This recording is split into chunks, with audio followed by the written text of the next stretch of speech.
1 kg ಬೆಣ್ಣೆಯಿಂದ ತುಪ್ಪ ತಯಾರಿಸುವ ವಿಧಾನ. ಬೇಕಾಗಿರುವ ಸಾಮಗ್ರಿಗಳು: ಅರಿಶಿಣ, ಮೆಂತ್ಯ, ಕರಿಬೇವು, ಬೆಳ್ಳುಳ್ಳಿ, ಏಲಕ್ಕಿ, ಲವಂಗ, ಮೆಣಸು.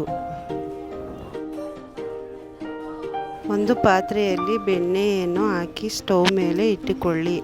ನಂತರ ಹೇಳಿರುವ ಪದಾರ್ಥಗಳನ್ನು ಒಂದೊಂದಾಗಿ ಹಾಕಿಕೊಳ್ಳಿ.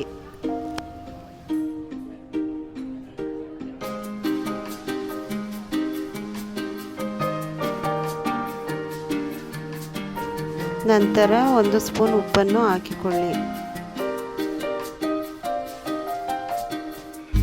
1 hour later. ಅದು ಸ್ವಲ್ಪ ಕುದಿ ಬಂದ ಮೇಲೆ ಸಣ್ಣ ಉರಿ ಮಾಡಿಕೊಳ್ಳಿ. 3/4 ಗಂಟೆಯವರೆಗೂ ಕುದಿಯಬೇಕು. ಅದು ನೊರೆ ಬಂದು ಹೋಗುತ್ತದೆ, ಅಲ್ಲಿಯವರೆಗೂ ಕುದಿಸಿ.